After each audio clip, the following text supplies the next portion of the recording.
My name is Humble the Poet. You're watching Two Directions with Sona, Joyti and Avneesh.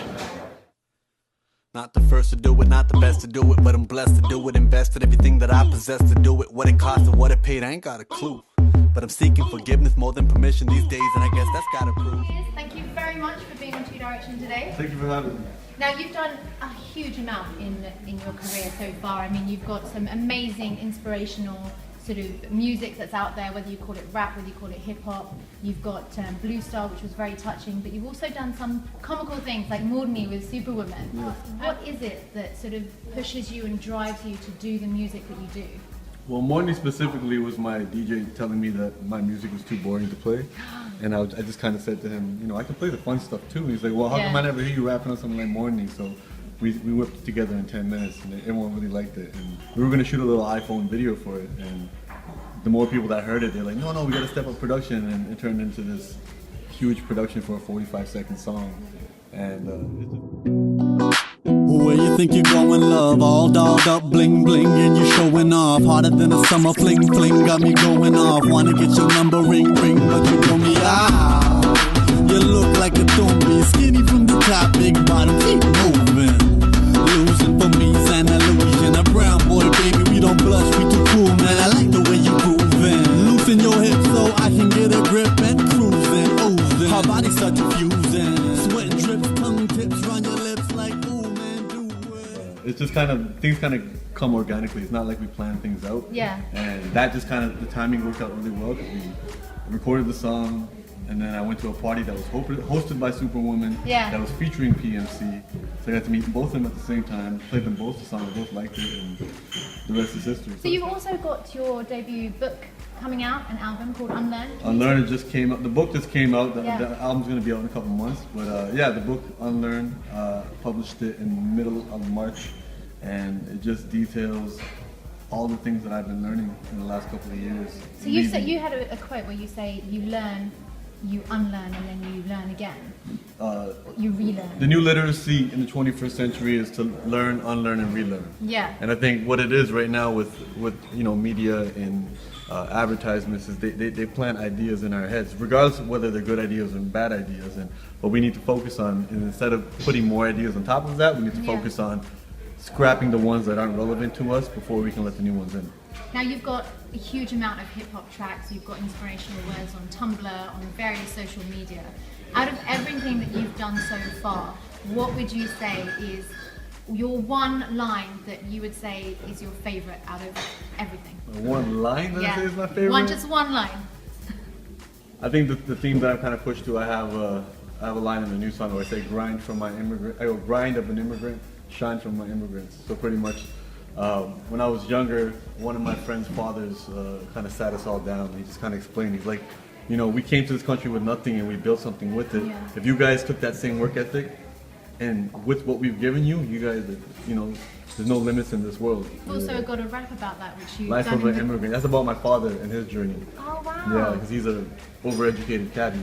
So I just talk about his journey, about having a master's degree in economics, coming to this country, Canada, that's where we're from, and not having the luxury of getting his equivalencies and jumping straight to the cab and getting straight to work. Hungry for a better life, now he's stumbling over foreign phonetics and verb tenses. They laughing at his accent. It's not an accident that his master's in economics isn't honored. Most economic for a father to hop his ass in a cab and never bother getting out that car or his dreams. Memorize the route and collect the fare. It isn't fair when they say you don't belong here with your long beard and that towel around your head. Hear what was said? So can the hate. Can you relate? Life of an immigrant. Amazing. Yeah. It's very touching as well that it's actually something that's quite personal to you. Yeah, definitely. And if you hear the full song, then my producer, my partner, Sig Knowledge, he tells the story of his mother who died of hepatitis B. And he talks about her whole journey as well. And he just uses brilliant language describing the situation of what it feels like to be a brand new immigrant in this country. But you've also got, you've done a lot of work in terms of, you talk about Baba Nanak in one of your YouTube videos, and you have a religious spin on it. I mean, what message are you trying to give people out there? I'm trying to scrape the religion element out of it. That's why I don't refer to, that's why I use the word Baba Nanak. I want people to look at the words of Guru Nanak Dev Ji the same way they look at the words of Mark Twain or Sun Tzu or Kanye West or Jay-Z. If they find inspiration in them, let's find inspiration in them. If they view it as, well, this is only stuff for Sikhi, I can't read that stuff, I don't want that. So what I'm just doing is, the beauty and the true appeal of Sikh philosophy specifically is that it deals with human nature, and human nature is universal. So whatever, for example, Guru Nanak Dev Ji says, "Dot daru se duro." Your pain is your medicine, your happiness is your disease. That's going to stay relevant for the next 10,000 years. It's not a dated comment. And that's what I'm trying to encourage people to understand. The Sikhi is never about turbans and beards and karas. It never was about that. It was about this philosophy in dealing with your kam, krodh, lobh, moh, ahankar, which is your ego, your anger, your lust, your greed, and your attachments. These are the things that make us unhappy. And this is what real Sikh philosophy is. It's not a secret, but too many people are just basing their understanding of Sikhi based on what their parents told them. Yeah. So all I do is when I reference it, I'm referencing it in more of an applicable manner that it can actually function to your life. But obviously you've got, the dari, you've got the turban. Do you not feel that you're promoting this image of Sikhi with People see that, I can't control that. I can shave my head tomorrow and people will still interpret me the way I am. So I just look the way that I feel most handsome, I feel the most comfortable, I feel the most represents who I am. And it's not about being a billboard for anything else. But people are going to interpret that regardless. And I don't concern myself with it or worry about it. Well, I think...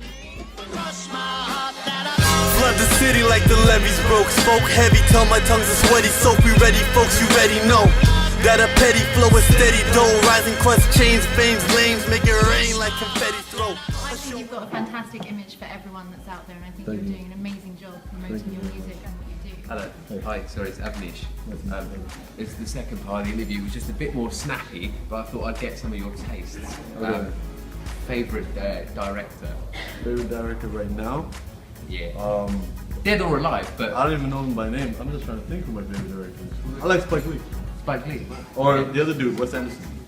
Wes Anderson. There's a Hotel Budapest. Yeah, I'm excited to see that. Yeah, so am I. Okay. Favourite artist? Favorite artist? The artist that's inspired you? An artist that has directly inspired me extremely heavily is London's own Inquisitive Arts. Wow. Your name, Humble the Poet. Yeah. Where did that sort of the genesis of that name? A lot younger, I was participating in online rap battles, online different things, and I just had the screen name Humble. Yeah. The source of the screen name Humble, I'm not exactly sure myself. Maybe it was learning about Sikh philosophy and egos and stuff like that. But from there, in a battle, because people are rappers and they're MCs, like a hierarchy, like a rapper can just rhyme, an MC can communicate. Exactly. So I kind of just said, well, fuck all you guys, I'm a poet. Yeah. And it was this big tournament, a lot of people in the tournament, and I won the tournament. So it's something like, like you guys are rappers and MCs, but I'm Humble the Poet. Yeah. And then I won the tournament. Because I won the tournament, I had actually changed my screen name to Humble the Poet to love it. I like it. And it stuck. But then when I got into music, when I first released music, I didn't use that name. I used Conversing, my legal name. And one of the first tracks I finished in the studio, was a bunch of dudes in there, and they were like, do you have a rap name? I was like, yeah, I was thinking about Humble the Poet. Like, that name really sucks. So that motivated me to keep it. Like, I'm gonna spite you guys. I'm gonna have the longest rap name in the history. Honestly, I was kind of thinking like, because if Asians, to tell your parents that, hey, I want to be a rapper, mother, father, I'm thinking of being a rapper, I thought it'd be a bit more easier to say to them, I'm going into poetry. I'm thinking I'm going down. Well, that's what happens. Be a poet. Well, sometimes I was at a mall once and this little girl got so excited to see me, and her mom's just like, what's going on? And she's trying to explain to her mom who I am. And she's like, he's a singer, he's trying to sing in Punjabi. Yeah. And I'm just like, I'm a kavi. And then the mother instantly got it. Shabash. Poetry, yeah, exactly. Exactly. So she got that. Yeah, and that's the thing, but a lot of people don't understand that hip hop, specifically rap music, is the evolution of literary art. Yeah. People always associate hip hop music with like misogyny, violence, and all this shit, but actually, these guys are the greatest writers who have ever existed. And I'm just trying to push that. So until hip hop gets the same respect that Shakespeare gets, we're gonna keep doing it. Absolutely, man. Thank you so much, man. I really appreciate your time. Appreciate you. Toronto's my heart, Punjab in my blood. Just tune in your ear. Hip hop I love. Sweet chocolate skin. I'm not Indian. Throw knuckles to your eye if you call me that again. I'm Punjabi. Feel the Five River flow. Heart in your veins, we boggy go. Feel the Five River flow. Heart in your veins, we boggy go. Go boggy boggy. Go boggy boggy. Go boggy boggy. Throw your hands up, my Punjabi. Thank you very much for supporting the stuff, and there's so much more to come. Check out the book at unlearn101.com, If you're in the UK, all my UK stuff's at humblethepoet.co.uk and everything else at humblethepoet.com. You're watching Two Directions with Sona, Joyti and Avneesh. Hey guys, it's Sona. Hello, and I hope you've enjoyed Humble's exclusive. And this was a dedication to Humble, of course, with a few of my favourite songs of his. So Humble, I hope you've enjoyed that show, and I'm sorry I didn't get a chance to meet you. But anyway, I'll speak to you soon. Ciao for now.